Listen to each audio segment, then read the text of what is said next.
साथियों नमस्कार। हिंदी एजुकेशन में आपका स्वागत है। मैं सुनील कुमार। आज हम प्रैक्टिस सेट लाए हैं तीसरा, और ये आपके परीक्षाओं में आगामी टीजीटी पीजीटी के लिए बहुत ही महत्वपूर्ण है। तो आइए चलिए शुरू करते हैं, और इस वीडियो को स्किप ना करिएगा, पूरा देखिएगा, आप सभी से निवेदन है। चलिए शुरू करते हैं। पहला क्वेश्चन है, इनमें से किस विद्वान ने आदिकाल को सिद्ध सामंत काल कहा था? तो इसका सही जवाब होगा राहु संस्कृतायन ने कहा था। और राम कुमार वर्मा ने क्या कहा था? तो राम कुमार वर्मा ने संध्य चारण काल कहा था। ठीक है। महावीर प्रसाद द्विवेदी ने क्या कहा था?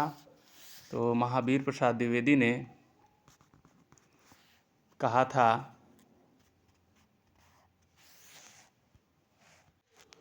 महावीर प्रसाद द्विवेदी ने बीज वपन काल कहा। मिश्र बंधुओं ने आरंभिक काल कहा था आदिकाल को। तो ये थे कुछ इसकी व्याख्या। आगे चलिए देखते हैं। अगला क्वेश्चन है, आदिकाल को बीज वपन काल नाम किसने दिया? तो देखिए, अभी हमने आपको बताया और ये आंसर भी आ गया इसका। तो आप इसका आंसर इजीली दे सकते हैं, आचार्य महावीर प्रसाद द्विवेदी जी। ठीक है। आगे चलते हैं। अगला क्वेश्चन है, इन सिद्धों एवं नाथों में सबसे पुराने हैं कौन है? इसमें से सबसे पुराने, तो इसका सही जवाब होगा आपका बी नंबर, मच्छिंद्र नाथ। ठीक है। आदिकाल के किस कवि सरहपाद की काव्य परंपरा में विकसित नाथ पंथ के हठ योग का पल्लव वन आगे चलकर इनमें से किस कवि में हुआ? तो इसका सही जवाब होगा आपका 44 का। इसका देख लेते हैं।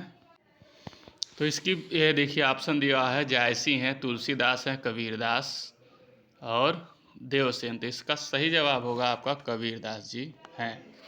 तो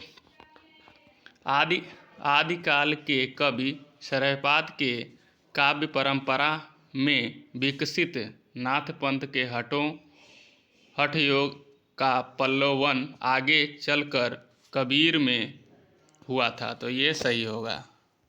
आगे चलते हैं। मीराबाई की रचनाओं में किस भाषा की छौंक ज़्यादा पाई जाती है?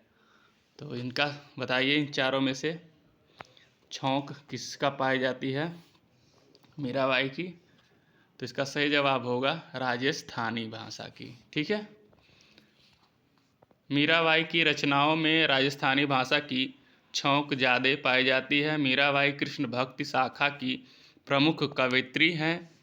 इनकी कविताओं में एक गहरी टीस है जो भक्ति के रंग में रंग कर और गहरी हो गई है। मीराबाई द्वारा रचित ग्रंथ हैं नरसिंह जी का मायरा, गीत गोविंद का टीका, राग गोविंद, राग सोठा के पद और मलार राम, सत्यभामा, नुरुम और मीरा की गरीबी और रुक्मणी मंगल, ये इनकी रचनाएं हैं। आगे चलिए देखते हैं, इनसे संबंधित ये व्याख्या थी। कबीर परिचाई के रचनाकार कौन है? तो कबीर परिचाई के रचनाकार कौन है? तो इसका सही जवाब होगा बी नंबर। ठीक है, अनंत दास। कबीर परिचाई के रचनाकार अनंत दास हैं। नाभा दास की रचना भक्तमाल है, अष्टयाम है, और भक्तमाल में 200 कवियों का जीवन वृत्त और उनकी भक्ति की महिमा सूचना बातों को 316 छंदों में लिखा गया है। अष्टयाम अवधी और ब्रज भाषा में दोहा चौपाई शैली में राम सीता का वर्णन है। सुंदरदास की रचना ज्ञान समुद्र है, ज्ञान समुद्र और सुंदर विलास है। तो इनकी संबंधित नाभा संबंधित बताया हमने, नाभादास की रचना और सुंदरदास की रचना। तो आइए चले आगे देखते हैं। किस समीक्षक ने कहा, शब्दों के जोड़ तोड़ में चमत्कार लाने के फेर में पढ़ना कबीर की प्रवृत्ति के प्रतिकूल था। तो इसमें से बताइए कौन से समीक्षक थे जिन्होंने कहा। तो इसका सही जवाब होगा आपका, क्वेश्चन का सही जवाब होगा डॉक्टर सुंदरदास, डॉक्टर श्याम सुंदरदास। ठीक है, ये सही होगा, डी नंबर। इसकी भी व्याख्या देख लेते हैं। शब्दों के जोड़ तोड़ चमत्कार लाने के फेर में पढ़ना कबीर के प्रवृत्ति के प्रतिकूल था। यह कथन डॉक्टर श्याम सुंदर दास ने कहा था। ठीक है, तो ये कबीर के संबंधित कहा गया है और ये डॉक्टर श्याम सुंदर दास ने कहा है।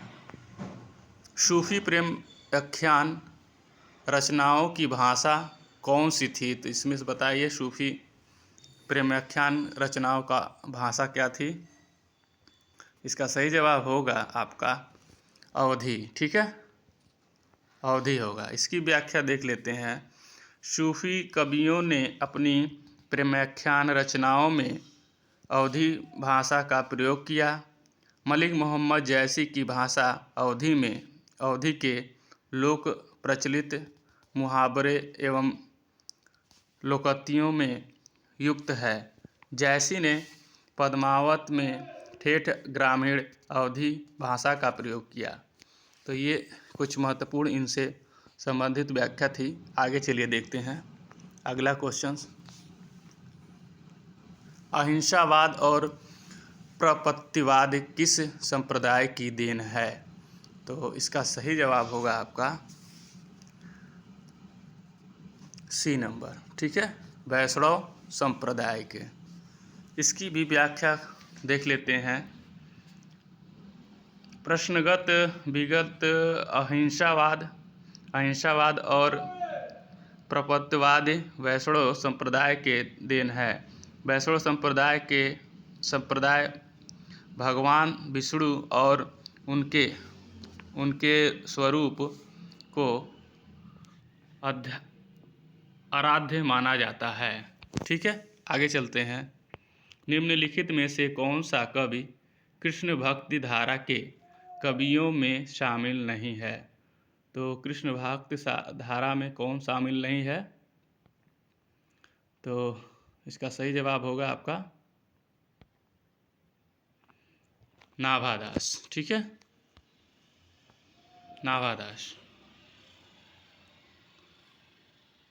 नाभादास कृष्ण धारा के कवियों में शामिल नहीं हैं। नाभादास बल्कि राम भक्ति धारा के कवि हैं। कृष्ण भक्ति का धारा के कवि नंददास, रहीम हरिदास हैं, ध्रुवदास हैं और सूरदास हैं और कुंभदास और परमानंद दास, कृष्णदास, गोस्वामी, गोविंद स्वामी, चित्त स्वामी, चतुर्भुज स्वामी आदि हैं। ठीक है, आगे चलते हैं। अगला क्वेश्चन है, जीवन मुँह चाही को नीको, दरस बरस दिन राति करती है, काहन प्यारे पी को। उपयुक्त पंक्ति को आचार्य रामचंद्र शुक्ल ने किस भाव की अभिव्यक्ति मानी है। तो इसका सही जवाब होगा आपका सी नंबर। ठीक है, इसका सी सही होगा। ठीक है, अनसुईया भाव की। ठीक है, आगे चलिए देखते हैं अगला क्वेश्चंस। विज्ञान गीता के रचयिता कौन है। तो इसका सही जवाब होगा आपका केशवदास। ठीक है, केशवदास हैं। विज्ञान गीता काव्य के रचयिता केशवदास हैं। केशवदास की अन्य रचनाएं हैं रसिक प्रिया, कवि प्रिया और रामचंद्रिका, ये भी इनकी रचनाएं हैं। आइए चल देखते हैं आगे। रस पीयूष निधि के रचनाकार कौन है? ठीक है, तो इनके रचनाकार कौन है? तो इसका सही जवाब होगा आचार्य सोमनाथ। रस पीयूष निधि के लेखक आचार्य सोमनाथ जी हैं। रस पीयूष निधि के रचनाकार आचार्य सोमनाथ हैं। इनकी अन्य रचनाएं श्रृंगार विलास, सुजान विलास, कृष्ण लीला, पंचध्यायी, माधव विनोद है। चिंतामणि की रचना है इसमें से रस विलास, छंद विलास, पिंगल और श्रृंगार मंजरी, कवि कुलपतरु, काव्य प्रकाश आदि।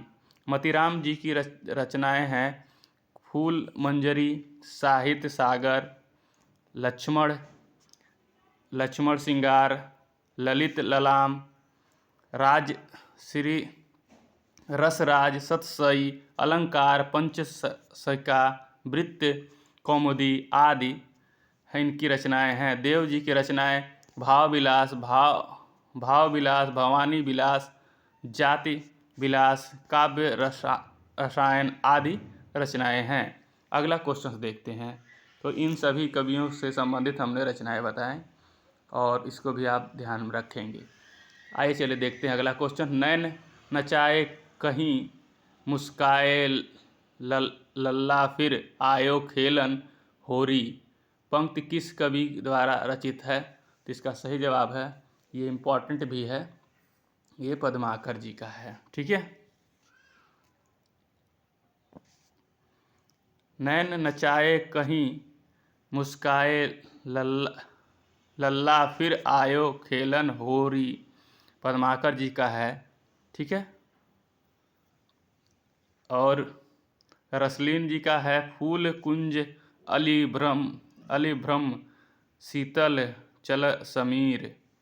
ठीक है, और रत्नाकर जी की पंक्ति है थोड़ी थोड़ी भैंस की अरिहन की छोरी संग।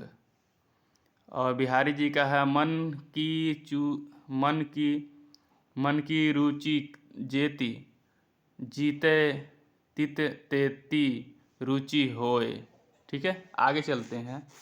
इनमें से किस कवि ने लक्षण ग्रंथ नहीं लिखा है? तो इसमें से लक्षण ग्रंथ कौन नहीं लिखे हैं इसका बताना है। तो ये भूषण जी हैं जो लक्षण ग्रंथ नहीं लिखे हैं। ठीक है, बाकी कवियों ने लक्षण ग्रंथ लिखा है। आइए चलते हैं आगे क्वेश्चंस। अगला क्वेश्चन से निम्नलिखित में से कौन सा कवि रीतिबद्ध परंपरा में है? तो इसमें बताना है रीतिबद्ध परंपरा में है। बिहारी हैं कि घनानंद हैं कि मतीराम हैं कि आलम हैं, इसमें से बताना है आपको। तो इसका सही जवाब होगा सी नंबर, मतीराम जी हैं रीतिबद्ध परंपरा में शामिल। ठीक है, मतीराम रीतिबद्ध परंपरा के कवि हैं। रीतिबद्ध परंपरा के अन्य कवि हैं चिंतामणि, भूषण, जसवंत सिंह, सुखदेव मिश्र, लोकनिधि और कुलपति मिश्र, देव आदि। जबकि बिहारी लाल रीति सिद्ध कवि तथा घनानंद, बोधा, ठाकुर और आलम रीति मुक्त कवि हैं। ठीक है, इसकी व्याख्या थी। निम्नलिखित कृतियों में अगला क्वेश्चन है हमारा, निम्नलिखित कृतियों में कौन सी भारतेंदु हरिश्चंद्र की काव्य कृति नहीं है? ठीक है, ये याद रखेंगे, नहीं दिया हुआ है। तो इसमें से पहचानना है आपको कौन सा नहीं है। तो प्रेम पुष्पावली नहीं है, बाकी रचनाएं भारतेंदु जी की हैं। अगला क्वेश्चन है आपका, नवजागरण का अग्रदूत हिंदी के किस लेखक को कहा जाता है? तो नवजागरण का अग्रदूत किसे कहा जाता है? ये चारों ऑप्शन देख लीजिए आप। ठीक है, तो इसमें से आपका सही जवाब होगा बी नंबर। ठीक है, भारतेंदु हरिश्चंद्र जी को कहा जाता है नवजागरण का अग्रदूत। ये क्वेश्चंस आपको मिले होंगे। इसकी व्याख्या देख लेते हैं। भारतेंदु को नवजागरण का अग्रदूत कहा जाता है। भक्ति सर्वस्व, प्रेम सरोवर, प्रेम माधुरी, प्रेम तरंग, सतसई सिंगार, होली, वर्षा वर्षा विनोद, विजय वल्लरी, मधुर मुकुर मुकुर, प्रेम फुलवारी आदि भारतेंदु जी की प्रमुख रचनाएं हैं। ठीक है, आगे चलिए देखते हैं अगला क्वेश्चन। ब्रज कोकिल। ठीक है, तो ब्रज कोकिल किसे कहा जाता है? तो ब्रज कोकिल के नाम से प्रसिद्ध कौन से कवि हैं? तो आपको बताना है। तो ये ब्रज कोकिल के नाम से सत्यनारायण कवि रत्न हैं। ठीक है, अगला क्वेश्चन देखते हैं।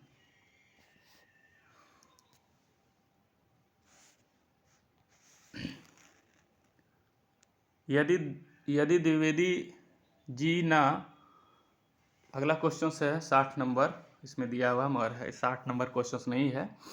यदि द्विवेदी जी ना उठ खड़े होते तो जैसे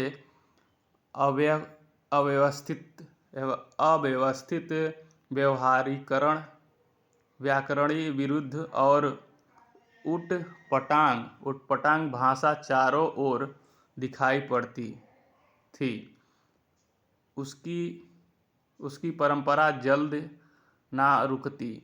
यह कथन किसका है? तो यह कथन आप बताइए किसका है। यदि द्विवेदी जी ना उठ खड़े होते तो जैसे व्यवस्थित व्याकरण विरुद्ध और उटपटांग भाषा चारों ओर दिखाई पड़ती थी, उसकी परंपरा जल्द ना रुकती। यह कथन किसका है? तो यह कथन आपका सही जवाब है रामचंद्र शुक्ल जी का है। आगे चलते हैं। महावीर प्रसाद द्विवेदी युग के समस्या पूर्ति का केंद्र था। तो समस्या पूर्ति का केंद्र क्या था? इसका सही जवाब है आपका कानपुर। ठीक है, महावीर प्रसाद द्विवेदी युग में समस्या पूर्ति का केंद्र क्या था? तो कानपुर था। अगला क्वेश्चन देखते हैं।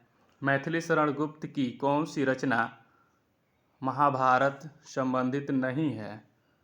इसमें से देखना है महाभारत संबंधित नहीं है मैथिली शरण गुप्त की रचना। तो इसका सही जवाब होगा आपका 62 का सही जवाब है शक्ति।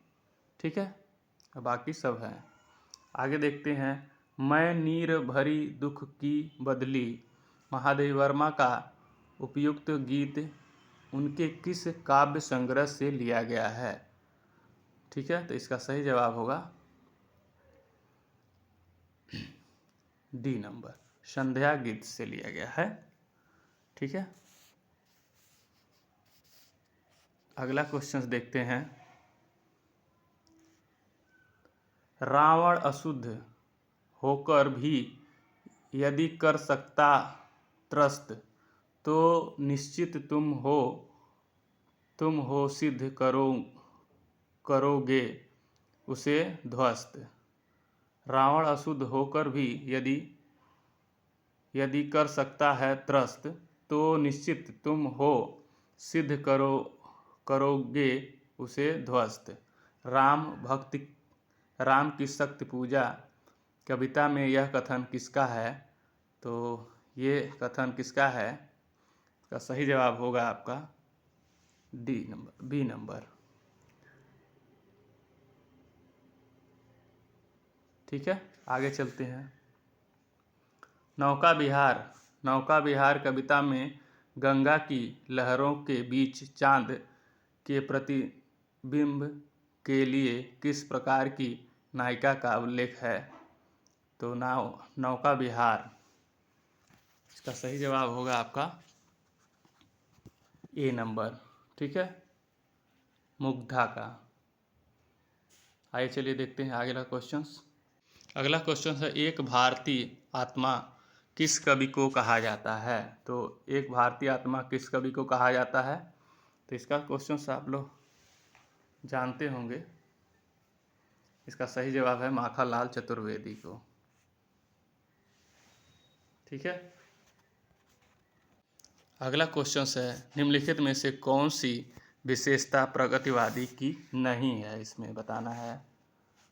ठीक है, इसमें बताना है नहीं है। इसमें प्रगतिवादी की विशेषता नहीं है बताना है। तो इसका सही जवाब होगा आपका 67 का 67 का। ठीक है, इसका सही जवाब है बी नंबर। ठीक है, कल्पना और प्रवणता ये नहीं है। अगला क्वेश्चन है आपका, द्वैन्दात्मक भौतिक द्वैन्दात्मक भौतिक विकासवाद किस काव्यधारा का आधार है? तो इसका सही जवाब होगा आपका बी नंबर, प्रगतिवादी का। ठीक है, आगे चलते हैं। हिंदी हिंदी कविता में फैंटेसी का मुखर प्रयोक्ता कौन है? तो इसका सही जवाब होगा आपका मुक्ति बोध। ठीक है, फैंटेसी का प्रयोग किसने किया है? तो मुक्ति बोध ने फैंटेसी का प्रयोग किया है। घोर अनिष्ट व्यक्तिवाद किस काव्यधारा की प्रवृत्ति है? तो इसका सही जवाब होगा आपका सी नंबर, प्रयोगवाद का। आगे चलते हैं। नवगीत दशक 1, 2, 3 का संपादन कौन था? तो इसका सही जवाब होगा आपका ए नंबर, शंभुनाथ सिंह। भाषा योग वशिष्ठ के रचनाकार कौन हैं? तो भाषा योग वशिष्ठ के रचनाकार राम प्रसाद निरंजनी हैं। आगे चलते हैं। स्वर्ग की झलक व अंधी गली के लेखक इनमें से कौन है? स्वर्ग की झलक, अंधी गली के लेखक कौन है इसमें से? इन चारों में से बताइए। तो इसका सही जवाब होगा उपेंद्र अस्क जी, उपेंद्र नाथ अस्क जी हैं। आगे चलते हैं। लवण घो घो एकांकी के संग्रह है। तो किसका है ये? का सही जवाब है बद्रीनाथ भट्ट का। ठीक है, आगे चलते हैं। आचार्य हजारी प्रसाद द्विवेदी किस धारा के उपन्यासकार हैं? तो आपको बताना है। तो ये 75 नंबर क्वेश्चन का सही जवाब है बी। ठीक है, इम्पॉर्टेंट है ये। आचार्य हजारी प्रसाद द्विवेदी किस धारा के उपन्यासकार हैं? तो सामाजिक संस्कृति। ठीक है, फणीश्वर नाथ रेणु के किस उपन्यास में पूर्व पाकिस्तान से विस्थापित संस्मरणियों की दारुण दशा का चित्रण है? तो इसका सही जवाब होगा आपका डी नंबर, जुलूस। ठीक है, फणीश्वर नाथ रेणु की रचना है जुलूस। बावन दास किस उपन्यास का प्रमुख पात्र है? बावन दास किस उपन्यास का है? तो मैला आंचल। ठीक है, बावन दास मैला आंचल से संबंधित है। ये फणीश्वर नाथ रेणु की आंचलिक रचना है। आइए चलिए देखते हैं आगे। अगला क्वेश्चन है, इनमें से कौन सा उपन्यास राही मासूम रज्जा द्वारा लिखी गई है? तो इसमें से बताना है। तो इनका है प्रसिद्ध रचना आधा गांव। ठीक है, अगला क्वेश्चन है आपका, देख लीजिए इसको पूरा अच्छे से। समाज से उपेक्षित भंगियों की जीवन गाथा डैश उपन्यास में है। तो इसका सही जवाब होगा आपका नाचो बहुत गोपाल। ठीक है, ये सही है आपका। अगला देखते हैं 8 भागों में प्रेमचंद की कहानियाँ किस नाम से संकलित हुई। तो आपको देखना है, बताइए। इसका सही जवाब है मानसरोवर। ठीक है, इनमें से नई कहानी आंदोलन के साथ कौन सा कहानी नहीं जुड़ा था। तो इसमें से बताना है आपको। तो इसका सही जवाब होगा आपका ज्ञान रंजन। ठीक है, आचार्य रामचंद्र शुक्ल के निबंध संग्रह चिंतामणि के अब तक कितने भाग प्रकाशित हुए हैं। तो इसका सही जवाब होगा 4। ठीक है, बात भव मनोयोग विशिष्ट निबंधों के लेखक कौन थे।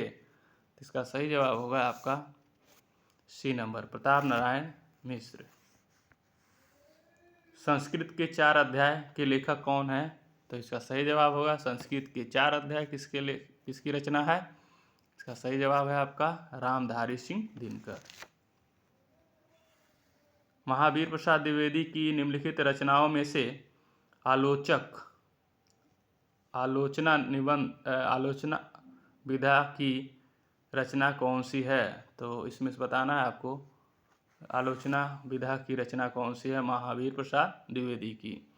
इसका सही जवाब है आपका डी नंबर, कालिदास की निरंकुशता। ठीक है, कालिदास और उनकी कविता, ये डी नंबर सही होगा। आइए आगे देखते हैं, ये भी इम्पोर्टेंट है। ठीक है, इसको इम्पोर्टेंट में लगा लेंगे, पूछा जा सकता है इस बार परीक्षा में। इनमें से कौन सी दलित आत्मकथा नहीं है। ये भी इम्पोर्टेंट है आपका, तो इसमें बताना है। तो ये तो सभी हैं, मुर्दैया तुलसीदास संबंधित है, जूठन ओम प्रकाश जी का है, और इसमें से अपनी खबर नहीं है। ठीक है, यही सही होगा इसका आंसर। तो इसका आंसर होगा अपनी खबर। ठीक है, आगे चलते हैं। याद हो कि ना याद हो संस्मरण कृति के लेखक कौन है। तो इसका सही जवाब होगा आपका सी नंबर। ठीक है, काशीनाथ सिंह। एक कहानी यह भी आत्मकथा है किसका। तो इसका सही जवाब होगा मन्नू भंडारी जी का। शब्द शक्तियाँ कितने प्रकार की होती हैं। तो इसका सही जवाब है 3 प्रकार की होती हैं। आइए आगे देखते हैं। छप्पे में होते हैं, इन चारों में से आपको बताना छप्पे में क्या होता है। तो इसका सही जवाब होगा आपका, ठीक है, ए। प्रथम चरण रोला के और अंतिम 2 चरण उलाला के होते हैं। ठीक है, छप्पे में। आगे चलिए देखते हैं, पूर्वी हिंदी की बोलियां कौन सी हैं। तो इसका सही जवाब है आपका सी नंबर, छत्तीसगढ़ी, बघेली, अवधी। ये पूर्वी हिंदी की बोलियां हैं, इम्पॉर्टेंट है, ये अक्सर पूछा गया है परीक्षा में। ठीक है, आगे चलते हैं। अगला क्वेश्चन से वह पढ़ता तो पास होता, इस वाक्य में कौन सा काल है। निम्नलिखित विकल्पों में से सही युग्म का चयन कीजिए। तो इसका सही जवाब है हेतु मद भूत। ठीक है, ये होगा डी नंबर। लड़की पढ़ती है, यह वाक्य बहुवचन में होगा। यह वाक्य बहुवचन में होता है, तो बहुवचन में लड़कियां पढ़ती हैं। ठीक है, ये बहुवचन होगा।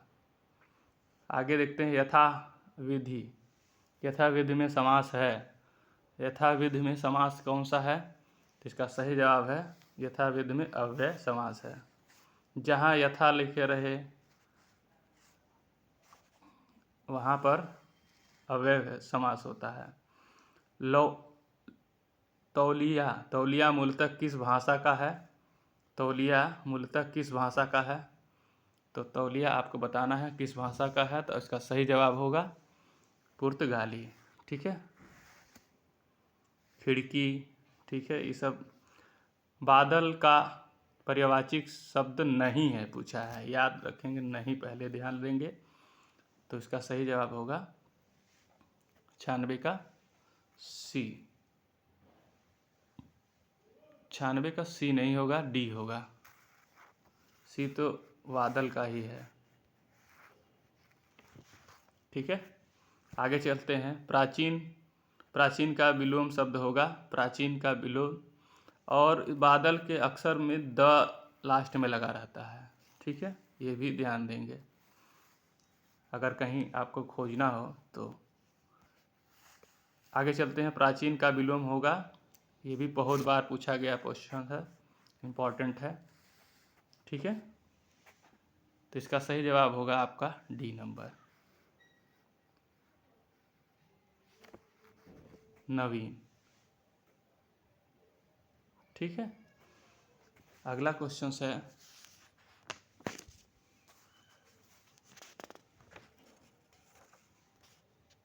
अगला क्वेश्चन है निष्फल ना होने वाला कहलाता है, तो इसका सही जवाब होगा डी नंबर।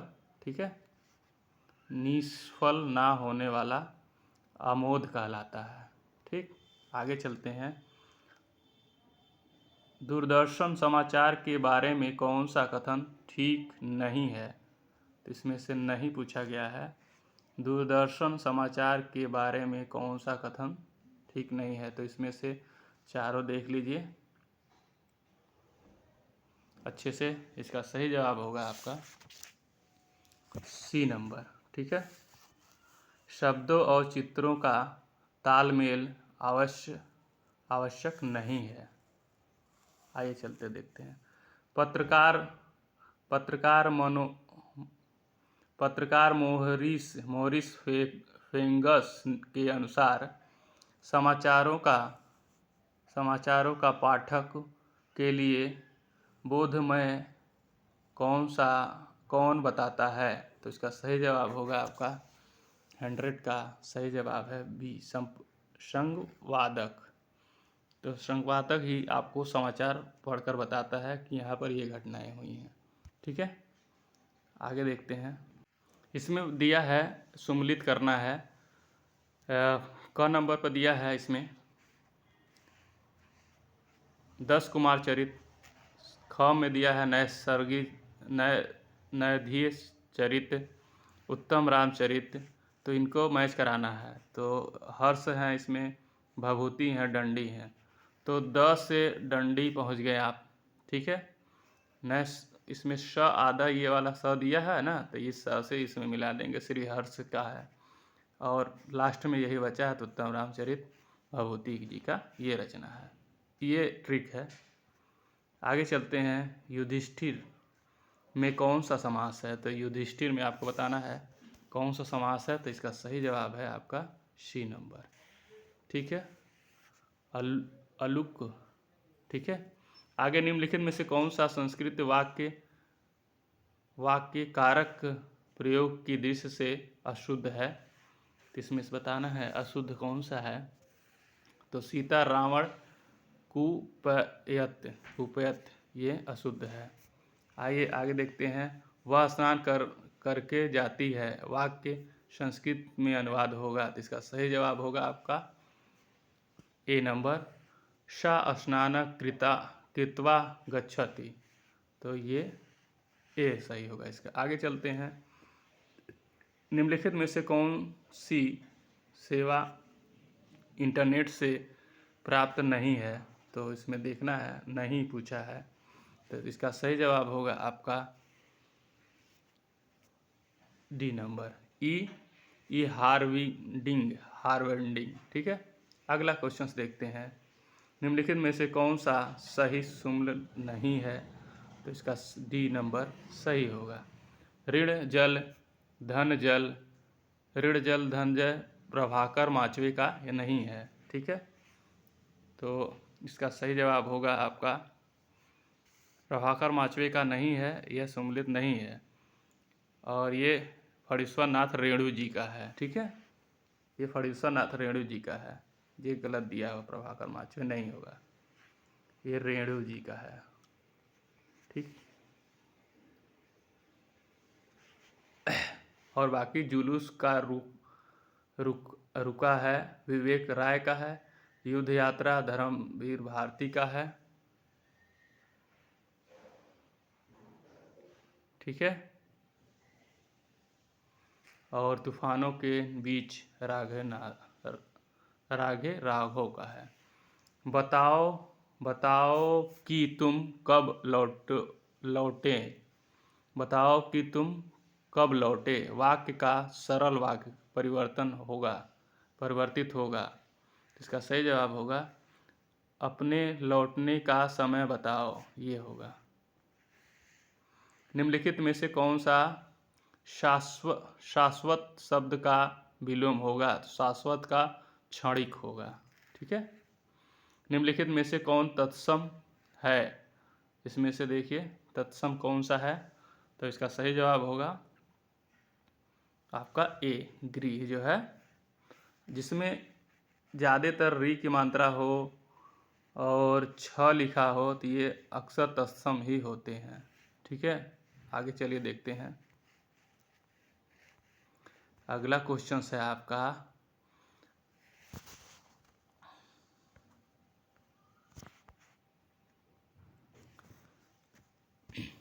अधि उपसर्ग उदाहरण इनमें से किस शब्द में के माध्यम से दिया गया है? तो इसका सही जवाब है डी नंबर, अध्याय। अगला क्वेश्चन है आती है शून्य क्षितिज से क्यों लौट प्रतिध्वनि मेरी, टकराती बिखलाती सी पगली सी देती फेरी, उक्त पंक्ति में कौन सा अलंकार है? तो इसका सही जवाब है उपमा अलंकार है।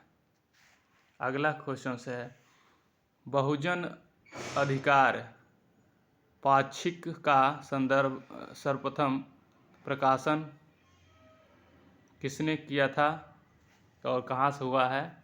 तो इसका सही जवाब है बहुजन अधिकार का सही जवाब होगा इसका बी नंबर, मेरठ से प्रकाशित होता था। आगे चलते हैं। महावीर प्रसाद द्विवेदी और हिंदी नवजागरण किस का आलोचनात्मक ग्रंथ है? तो इसका सही जवाब होगा आपका डी नंबर। ठीक है, रामविलास शर्मा का। अगला क्वेश्चन है इनमें से किस कवि की रचनाएं चौथ सप्तकी संकलित नहीं है? तो इसमें देखना है संकलित नहीं है, तो इसका सही जवाब है शमशेर बहादुर का नहीं है। ठीक है, इनमें से किस कवि की रचनाएं चौथ सप्तक में संकलित नहीं है? तो शमशेर बहादुर का। आगे देखते हैं उर्वशी के तृतीय अंक के आधार पर कौन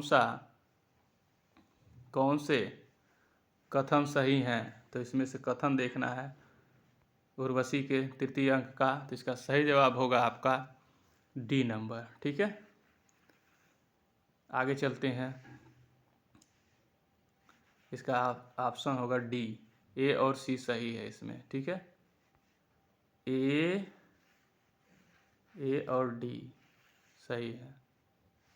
आगे चलते ए और सी, सॉरी बार बार गलती हो रही है, ए और सी देखेंगे, ए और सी। आइए चलते हैं। निम्नलिखित विशेषताओं में से कौन सी विशेषता छायावाद की नहीं है? तो इसमें देखना है कौन सी नहीं है, तो इसका सही जवाब होगा 16 का वीर रस की प्रधानता नहीं थी छायावाद में। प्राकृत की चित्रण किया गया है, दार्शनिकता है, प्रेम वर्णन है, तो ये इम्पोर्टेंट है, ठीक है। हृदय हृदय की मधुरता, मधुभार, हृदय की मधुभार काव्य रचना है, किसका है इसमें से? तो इसका सही जवाब होगा ए, शुक्ल जी का है। हृदय की मधुभार काव्य संग्रह।